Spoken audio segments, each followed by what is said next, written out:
Assalamualaikum warahmatullahi wabarakatuh. Perkenalkan, nama saya Muhammad Maria Bradi. Di sini saya akan membuat tugas terakhir saya psikologi tentang sikap 2.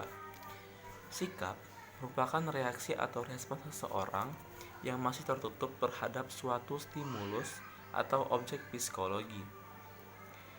Menurut Azwar 2005, komponen-komponen sikap adalah kognitif, efektif, dan konatif. Kognitif adalah pengetahuan informasi yang diterima yang selanjutnya diproses menghasilkan suatu keputusan untuk bertindak. Kedua, efektif menyangkut masalah emosional subjektif sosial terhadap suatu objek. Secara umum, komponen ini disamakan dengan perasaan yang dimiliki terhadap suatu objek. Ketiga, konatif menunjukkan bagaimana perilaku atau kecenderungan berperilaku yang ada dalam diri seseorang berkaitan dengan objek sikap yang dihadapinya. Karakteristik sikap terbagi menjadi 4. Yang pertama, sikap disimpulkan cara-cara individu bertingkah laku. Kedua, sikap ditunjukkan mengarah pada objek psikologis. Ketiga, sikap dipelajari. Keempat, sikap mempengaruhi perilaku. Ciri-ciri sikap.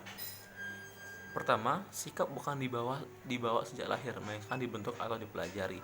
Sikap dapat berubah-ubah, sikap tidak berdiri sendiri, dan sikap tidak merupakan suatu hal tertentu, tetapi dapat juga merupakan kumpulan dari hal-hal tersebut. Fungsi sikap. Pertama, ada fungsi instrumental, fungsi penyesuaian, dan fungsi manfaat. Kedua, fungsi pertahanan ego, merupakan sikap yang diambil oleh seseorang demi untuk mempertahankan ego atau akunnya.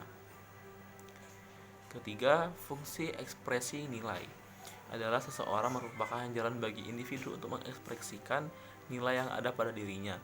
Terakhir, fungsi pengetahuan, mempunyai dorongan untuk ingin mengerti dengan pengalaman-pengalamannya.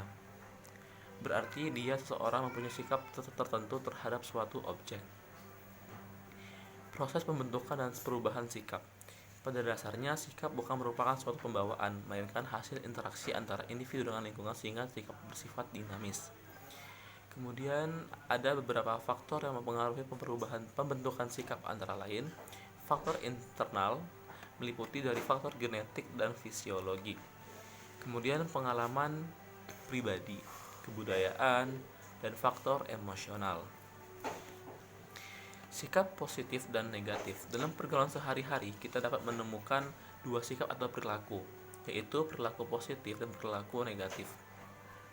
Menurut Heri Purwanto, sikap dapat bersifat positif dan dapat pula bersifat negatif. Pertama, sikap positif. Kecenderungan tindakan adalah mendekati, menyenangi, mengharapkan objek tertentu. Kedua, sikap negatif. Terdapat kecenderungan untuk menjauhi, menghindari, membenci, dan tidak menyukai objek tertentu.